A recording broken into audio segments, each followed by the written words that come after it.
Story 1. I'd been working as a paramedic for almost 7 years now. After my best friend died in a car accident when we were 23, I decided I wanted to save lives. The training was brutal and the pay wasn't great, but I'd never regretted the choice. Every life we saved made it worth it. My partner and I had been working together for 2 years, and we made a good team. We'd seen just about everything at this point, or so I thought. We got the call around 3 in the afternoon. A construction worker had fallen from scaffolding at a site downtown. Serious injuries, possible spinal damage. We needed to get there fast. My partner was driving, lights and sirens going, and I was in the back preparing equipment. The construction site was on a narrow street with parking on both sides. As we turned onto the street, we could see the site ahead. Workers gathered around someone on the ground. But there was a problem. A silver luxury sedan was parked right in front of the site entrance, blocking the path. There was barely enough room for us to squeeze through, and we needed to get our gurney and equipment out. My partner pulled up behind the sedan and hit the horn. Nothing. He hit it again, longer this time. Still nothing. "Partner, I'll go check if anyone's in there." He jumped out and looked in the windows. A woman was sitting in the driver's seat, looking at her phone.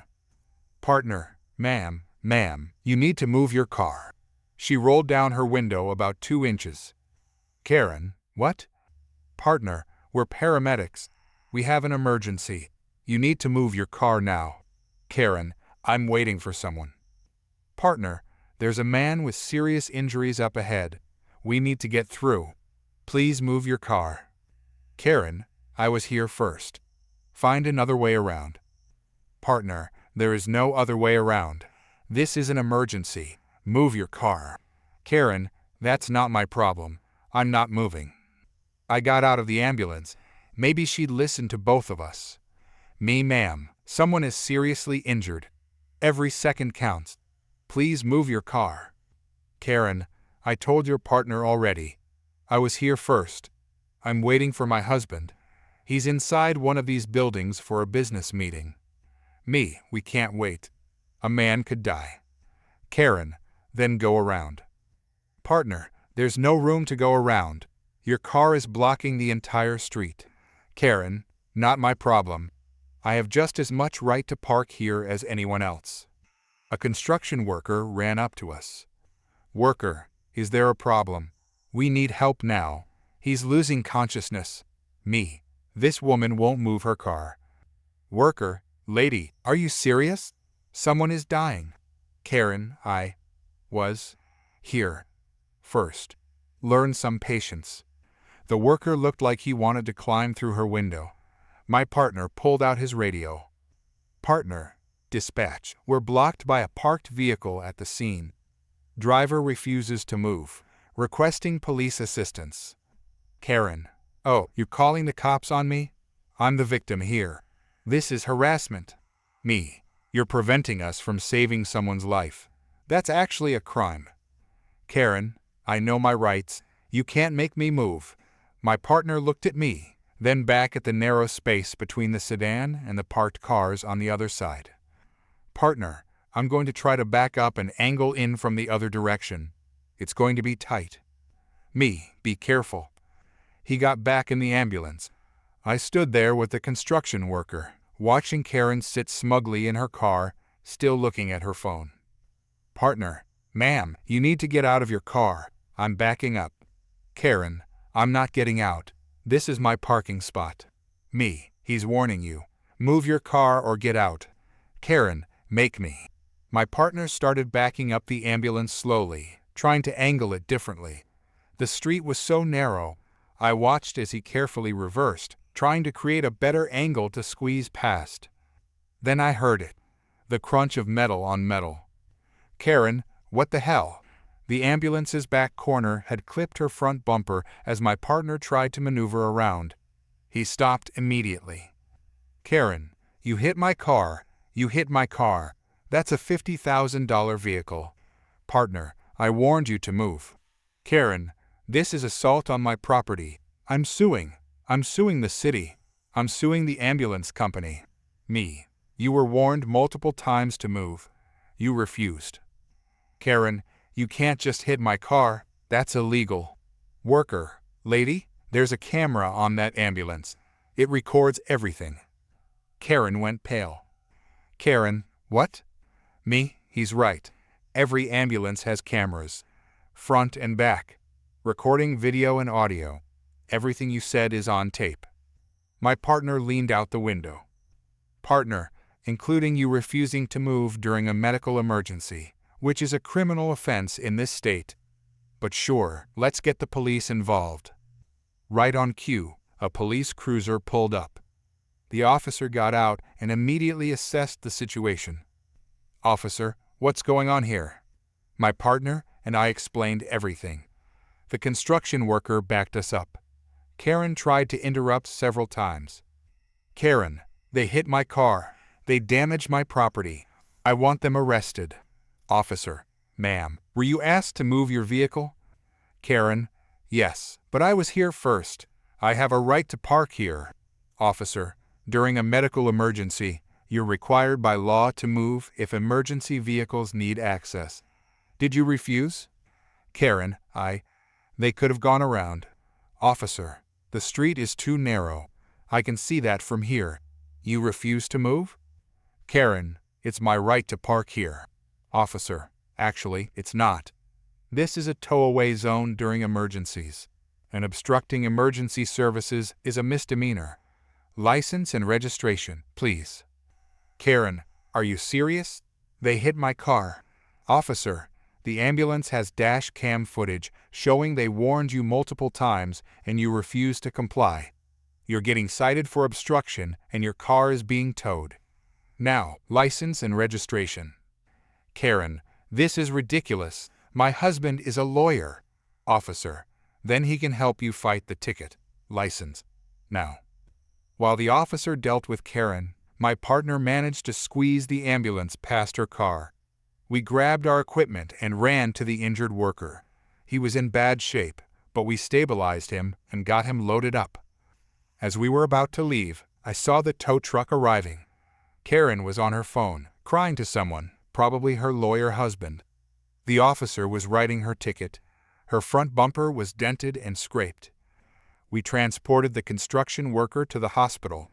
He survived, though he had a broken back and fractured ribs. Later, I heard that the delay caused by Karen could have been fatal if his injuries had been slightly worse. The dash cam footage went viral after someone at the police department leaked it. Karen became internet famous for all the wrong reasons. She tried to sue the city, the ambulance company, and my partner individually. Every lawsuit was dismissed. The judge apparently told her she was lucky she wasn't facing criminal charges for endangering someone's life. The construction worker recovered and sent us a thank you card. Karen's insurance denied her claim because she was illegally parked during an emergency. She had to pay for the repairs herself. My partner and I still talk about it sometimes on slow shifts. Of all the entitled people we'd dealt with over the years, she was definitely the worst. Story 2. I've been working retail at this department store for about 4 years now. After I finished my associate's degree, I couldn't find anything in my field, so I took this job to pay the bills while I figured things out. 4 years later, I'm still here, now as a supervisor. The pay still isn't great, but I've gotten good at dealing with difficult customers. You have to develop thick skin in this line of work. Our store runs sales pretty regularly.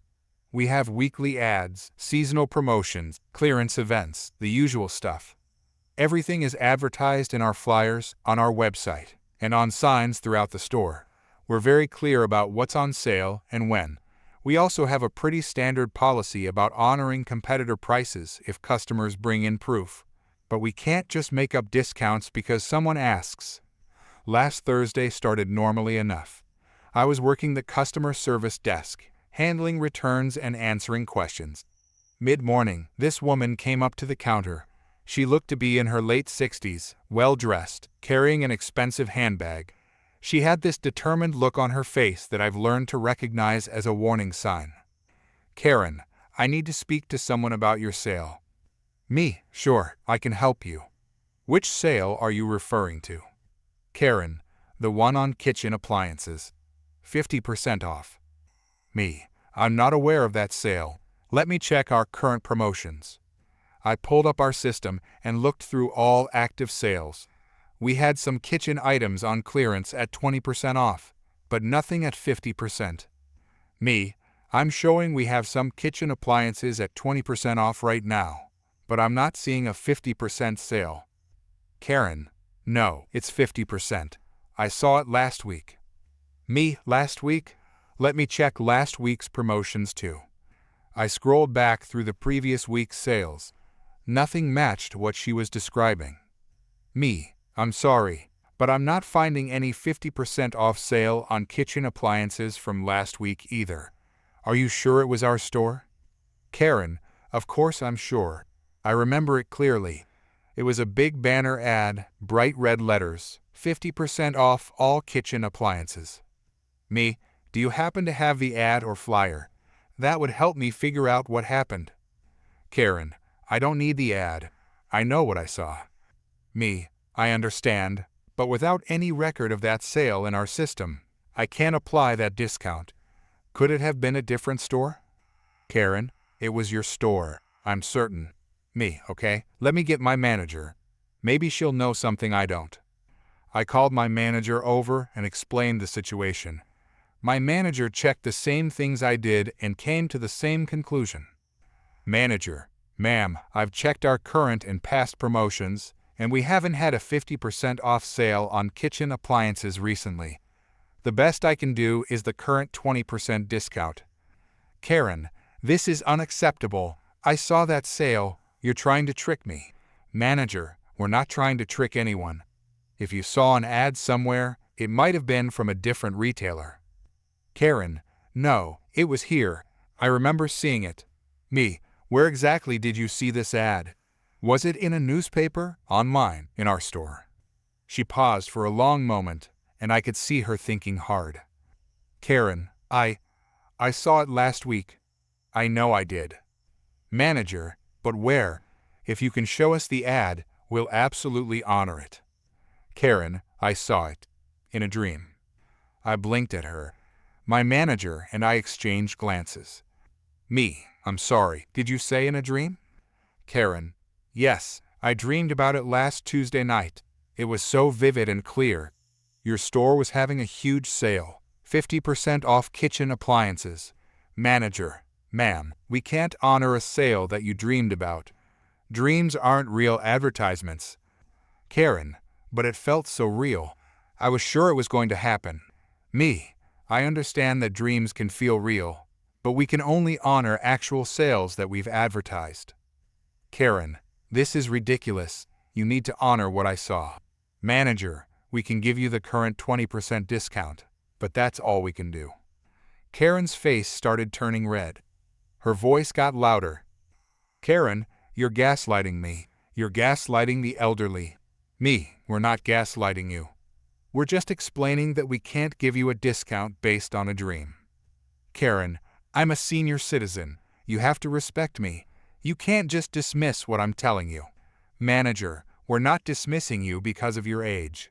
We're explaining our policy. We need proof of a sale to honor it. Karen, my dream is proof. Me, dreams aren't proof of anything, except what you were thinking about while you slept. Karen, how dare you? This is age discrimination. You're taking advantage of elderly people. Other customers were starting to stare. A line was forming behind her at the customer service desk. Manager, ma'am, I'm going to have to ask you to lower your voice. You're disrupting other customers. Karen, I'll speak as loudly as I want. You're committing fraud, elder abuse. I'm calling the police. She pulled out her phone and actually started dialing. My manager sighed. Manager, you're welcome to call the police, but they're going to tell you the same thing we are. Karen, we'll see about that. She stepped to the side, still at the counter, talking loudly on her phone. I helped the next customer while she ranted to whoever she'd called. After a few minutes, she came back over. Karen, they're on their way. You're going to be in so much trouble. Manager, okay? We'll wait for them. We continued helping other customers while she stood there, arms crossed, glaring at us. About 15 minutes later, 2 police officers walked in. She rushed over to them immediately. "Karen, officers, thank goodness you're here. These people are defrauding the elderly." Officer, "Ma'am, calm down. What's the problem?" Karen, "I came here to take advantage of their sale, 50% off kitchen appliances, and they're refusing to honor it. They're gaslighting me and discriminating against me because I'm a senior citizen." Officer, "Do you have proof of this sale? An advertisement or flyer?" Karen, "I saw it in a dream last week. It was very clear." The officers looked at each other. One of them was clearly trying not to smile. Officer, "You saw it in a dream?" Karen, "Yes, and they won't honor it." Officer, "Ma'am, businesses don't have to honor sales that don't exist." Karen, "But I saw it." Officer, "In a dream. Dreams aren't legally binding advertisements." Karen, "But it was so vivid." Officer, "That doesn't matter. The store hasn't done anything wrong." Karen, "This is outrageous. What about elder abuse? They're taking advantage of me." Officer, "Nobody is taking advantage of you. You're asking them to give you a discount they never offered. That's not how retail works." The other officer turned to my manager. Officer, "Has she made any purchases, or is she just upset about the discount?" Manager, "She hasn't purchased anything. She just came in demanding we honor a sale from her dream." Officer, "Ma'am, you need to either make a purchase at the actual current prices or leave the store." Karen, "I want to file a complaint." Officer, "You can file a complaint with the store's corporate office if you want, but you can't stay here disrupting business." Karen, "Fine, I'll never shop here again, and I'm writing reviews online. Everyone will know how you treat senior citizens." She stormed toward the exit. The officers followed her to make sure she actually left. One of them came back in a minute later. Officer, "Sorry about that. Has she been in here before?" Manager, "First time I've seen her, but I don't work every day." Officer, "Well, if she comes back and causes problems again, give us a call." Manager, "Will do. Thanks for coming out." After they left, my manager and I just looked at each other and started laughing. We couldn't help it. The whole situation was so absurd. Coworker, "Did that really just happen? Did someone call the cops over a dream sale?" Me, "Yep, that just happened." Manager, "In all my years in retail, that's a first." The rest of the day was pretty normal after that. We told the story to the evening shift when they came in, and everyone got a good laugh out of it. About 2 days later, our store manager called me into her office. She was trying to keep a straight face, but failing. Store manager, "Did you see the reviews?" Me, "What reviews?" She turned her computer screen toward me. There were 3 one-star reviews posted on different sites, all from the same woman. Each one claimed we were running a scam, gaslighting elderly customers, and refusing to honor advertised sales. She'd written paragraphs about elder abuse and discrimination. Store manager, "I've already responded to all of them explaining our policy and that we have no record of the sale she mentioned. I didn't mention the dream part because that seems mean, but I did note that we asked for proof and she couldn't provide any." Me, "Do you think it'll hurt our ratings?" Store manager, "Not really. Anyone reading her reviews can tell she's not being reasonable. She claims we had a sale we have no record of and can't show any proof of. Most people will see through that." She was right. Within a day, other customers had replied to the reviews calling her out. Some people are really good at spotting fake or exaggerated reviews. The best part came about a week later. I was working the customer service desk again when I got a call from our corporate office. They'd received a formal complaint letter from her, multiple pages long, complete with claims of elder abuse, gaslighting, fraud, and discrimination. Corporate representative, "We've reviewed the complaint and checked with the police report from that day. We just wanted to confirm with you what happened." I explained everything, including the part about the dream. There was silence on the other end of the line, then laughter. corporate representative. Okay? So she literally dreamed up a sale and expected you to honor it. Me, that's exactly what happened. Corporate representative. We're going to send her a response explaining that we can't honor sales that don't exist, regardless of where someone saw them. We'll also let her know that if she continues to harass our stores or employees, we'll pursue legal action. Me. Has she contacted other locations? Corporate representative. Oh yeah. She's sent the same complaint to 3 other stores in the area, claiming they all refuse to honor the same dream sale. She's becoming a problem. Me. Wow. Corporate representative. Don't worry about it. We'll handle it from here. Thanks for dealing with her professionally. I never saw her again after that.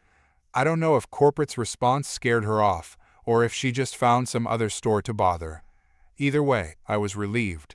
That whole situation had been one of the strangest things I'd experienced in retail, and that's saying something.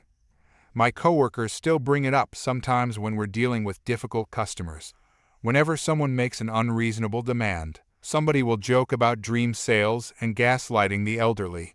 It's become our go-to stress relief. Story 3. I'd moved into the apartment complex about 4 months ago after getting a new job across the state. The divorce had been finalized 6 months before that, and I needed a fresh start. The apartment was small but affordable, and the building seemed quiet enough. I worked from home most days as a freelance graphic designer, so I ordered a lot of supplies online. Art materials, computer equipment, that sort of thing. My packages usually arrived without issue. Until they didn't. The first time it happened, I thought it was just a delivery mistake. I'd gotten a notification that my package had been delivered, but when I went downstairs to check, nothing was there. I contacted Amazon, and they sent a replacement. No big deal. The second time, I was annoyed. Another package, another delivery confirmation, nothing at my door. I started wondering if we had a porch pirate problem. The third time, I decided to do something about it. I'd ordered a new drawing tablet, expensive one, almost $400. When I got the delivery notification, I immediately went downstairs. I wanted to catch whoever was taking my stuff. I got to the lobby and saw her. Karen from apartment 3B. I'd seen her around but never really talked to her. She was probably in her late 50s, always dressed like she was about to attend a business meeting. She was standing by the mailboxes, holding my package. I could see my name clearly on the label. Me, excuse me, that's my package. Karen, oh, hello. Yes, I was just inspecting it. Me, inspecting it. That's addressed to me. Karen, I know. I inspect all the packages in the building for safety purposes. Me, safety purposes. Karen, you never know what could be in these boxes. Dangerous materials, explosives, biological hazards. Someone has to check them. Me, that's my package. I need it back. Karen, I'm not done inspecting it yet. It'll take about 24 hours for a thorough safety check. Me, 24 hours. No, that's my property. Give it to me now. Karen, I'm doing you a favor. What if this package contains something dangerous? You should be thanking me. Me, I ordered it. I know what's in it. It's a drawing tablet. Now give it back. Karen, how do I know you're telling the truth? It could be anything. I need to verify the contents. Me, by opening my mail? That's a federal crime. Karen, I'm not opening it. I'm inspecting the exterior for signs of tampering or dangerous substances. Me, for 24 hours. Karen, these things take time.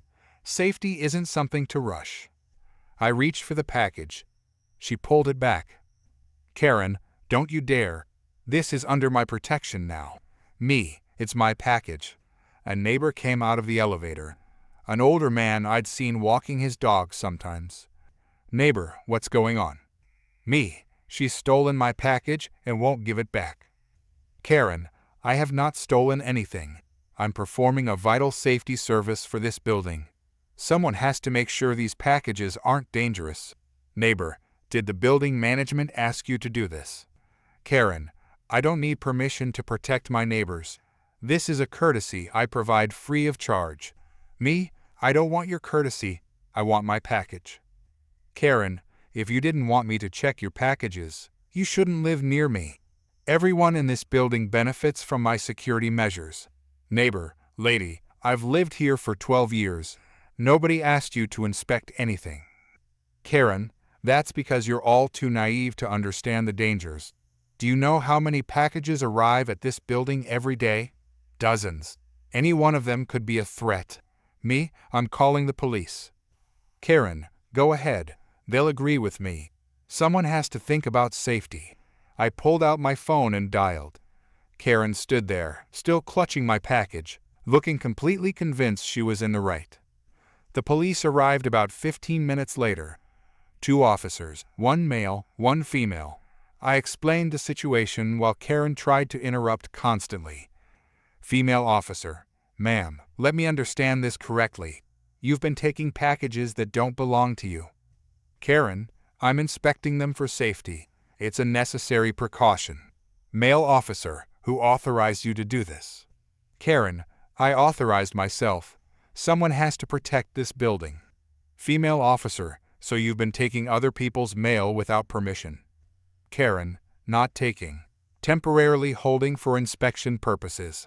Me, this is the 3rd package of mine that's gone missing. I bet she has them all.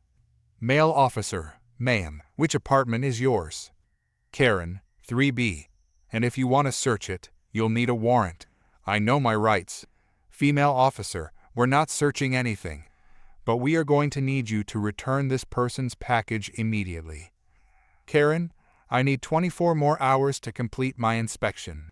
Male officer, hand over the package now, or we'll charge you with theft. Karen, this is ridiculous. I'm trying to help.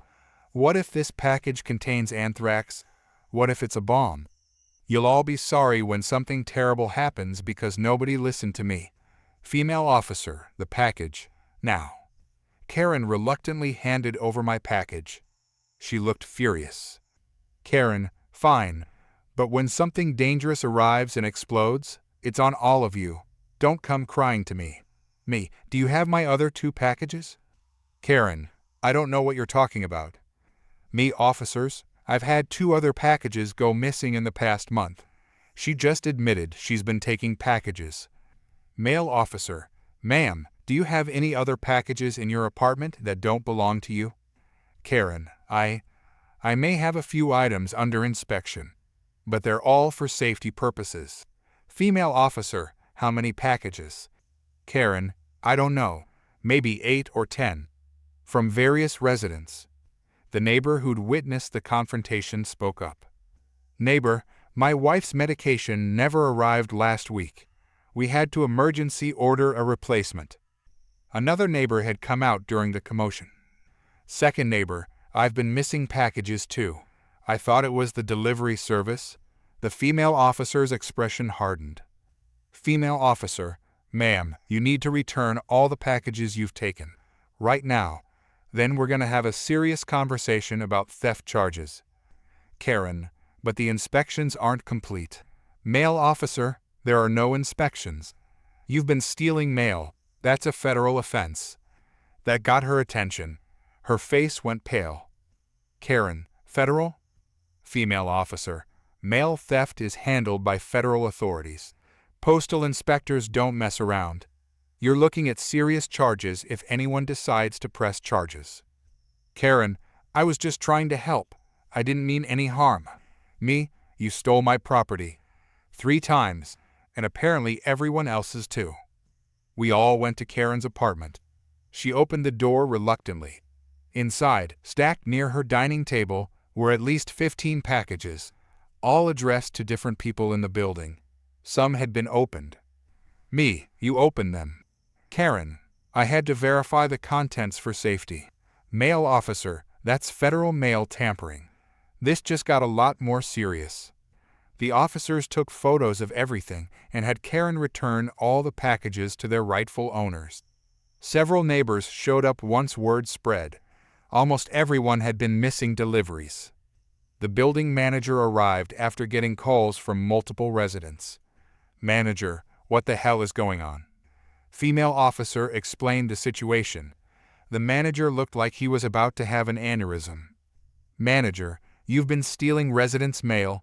For how long? Karen, 2 months, maybe 3. But I was protecting everyone. Manager, you're evicted. Effective immediately. Karen, you can't evict me for trying to help. Manager, I absolutely can evict you for committing federal crimes on my property. You have 30 days to get out. Several of us decided to press charges. The police gave us the information for the postal inspector's office. Karen tried to argue that she was being persecuted for being a good neighbor, but nobody was buying it. My drawing tablet was fine, thankfully. My other 2 packages were among the ones in her apartment. One had been opened, but the contents were intact. Karen moved out 3 weeks later. I heard through the building gossip that she was being investigated by postal inspectors and facing multiple federal charges. The building manager sent out an email reminding everyone that mail theft was a serious crime and to report any suspicious activity immediately. I installed a Ring camera outside my door after that. So did half the other residents. We weren't taking any chances. The neighbor with the dog stopped me in the hallway a few weeks after Karen left. Neighbor, hey, got a minute? Me, sure, what's up? Neighbor, just wanted to say thanks for catching her. My wife's medication was in one of those packages. She has a heart condition. Missing those pills could have been really dangerous. Me, I'm just glad we figured it out. Neighbor, the whole building is. That woman was completely insane. I nodded. Insane was putting it mildly. Who steals people's mail and genuinely believes they're doing everyone a favor. My packages have arrived safely ever since. Story 4. I've been working as a front desk manager at this boutique hotel for about 6 years now. I started right after finishing my hospitality management degree, beginning as a night auditor and working my way up. It's a nice property, mid-range pricing, popular with families and business travelers. We pride ourselves on excellent customer service, but we also have clear policies about noise, checkout times, and reasonable expectations. The hotel industry teaches you to deal with all kinds of people, and I thought I'd seen everything until this particular weekend. It was a busy Saturday morning during spring break season. We were fully booked, families everywhere, kids excited about vacation. I'd come in at 7 for the morning shift, and things were running smoothly. Normal checkout procedures, a few breakfast orders, nothing unusual. Around 9:30, a woman stormed up to the front desk. I recognized her from check-in the day before. She'd complained about her room being too close to the elevator, even though she'd specifically requested a room near the elevator when booking. We'd politely explained we couldn't move her since we were fully booked, and she'd huffed off with her key cards. Karen, I need to speak to whoever's in charge. Me, that would be me. How can I help you this morning? Karen, I'm checking out early, and I want a full refund. Me, I'm sorry to hear you're not satisfied. Can you tell me what the problem is? Karen, the problem is that I didn't sleep at all last night because of the family next door. Me, were they being loud? Did you call the front desk so we could address it? Karen, I shouldn't have to call. You should already know. Me, unfortunately, I can't address problems I'm not aware of. What exactly was happening? Karen, they had children. Loud, obnoxious children who were awake before 10 in the morning. I blinked, not sure I'd heard correctly. Me, before 10 in the morning. What time did the noise start? Karen, around 7, maybe earlier. I was trying to sleep in on my vacation, and these people had the audacity to exist before 10. Me, so they were making noise at 7 in the morning. Karen, yes, terrible noise. I could hear them talking and moving around and opening doors. Me, were they yelling or playing loud music? Karen, no, but I could hear them through the wall. Children's voices, adults talking, footsteps. It was completely unacceptable. Me, ma'am, 7 in the morning is not an unreasonable time for hotel guests to be awake. Our quiet hours end at 7. Karen, well, they shouldn't. Some of us are trying to enjoy our vacations. Me, I understand you wanted to sleep in, but other guests are allowed to be awake and moving around their rooms during daytime hours. As long as they're not being excessively loud or violating noise policies, they haven't done anything wrong. Karen, so you're saying I just have to suffer? Me, I'm saying that normal daily activities like getting ready, talking at normal volumes, and moving around a room are expected in a hotel. If they were having a party or blasting a television, that would be different. Karen, this is ridiculous. I'm a paying customer. Me, so is the family next door. They have just as much right to use their room as you do. Karen, I want a refund, all of it. I didn't sleep because of your poor room placement. Me, I'm not able to provide a full refund. You stayed in the room for one night. If there had been a legitimate noise violation and you'd reported it, we could have addressed it at the time. Karen, a legitimate violation. I'm telling you I couldn't sleep. Me, because a family was awake at a normal hour doing normal activities. That's not a violation of any hotel policy. Karen, then your policies are wrong. No one should be allowed to make noise before 10. Me, that's not realistic. Many guests have early flights, business meetings, or plans with children who wake up early. We can't require everyone to be silent until 10. Karen, other hotels would refund me. Me, I doubt that, but you're welcome to try. However, I can offer you a 10% discount on this stay as a courtesy for your inconvenience. Karen, 10%? That's insulting. Me, it's what I can offer for a complaint about normal hotel sounds during acceptable hours. Karen, I want to speak to your manager. Me, I am the manager on duty. Karen, then I want to speak to whoever owns this place. Me, the owner doesn't handle individual guest complaints. That's my job. And my answer remains the same. I can offer 10% off this stay, or you can decline and pay the full amount. She stood there fuming, her face getting redder by the second. A line was forming behind her with other guests waiting to check out. Karen, fine, give me the 10%, but I'm writing a review about this. Everyone will know how terrible this place is. Me, that's your right. Let me process your checkout. I pulled up her reservation and applied the discount. While I was processing her payment, she continued ranting. Karen, families with children shouldn't even be allowed in hotels. They should have separate buildings for people with kids. Me, we're a family-friendly hotel. We welcome guests of all ages. Karen, well, you've lost my business forever. Me, I'll make a note of that. I handed her the receipt, and she snatched it from my hand. Karen, you'll be hearing from my lawyer. Me, you're welcome to pursue legal action if you feel you have grounds. Have a safe trip home. She stormed off toward the exit, pulling her suitcase so aggressively that it tipped over. She had to stop and right it, which only seemed to make her angrier. The guest who'd been waiting behind her stepped up to the desk. Guest, did she really just complain about people being awake at 7 in the morning? Me, she did indeed. Guest, that's the most ridiculous thing I've ever heard. We're the family that was in the room next to hers. My eyes widened. Me, oh no. I'm so sorry you had to hear that. Guest, don't be. We were actually being extra quiet because we knew it was early.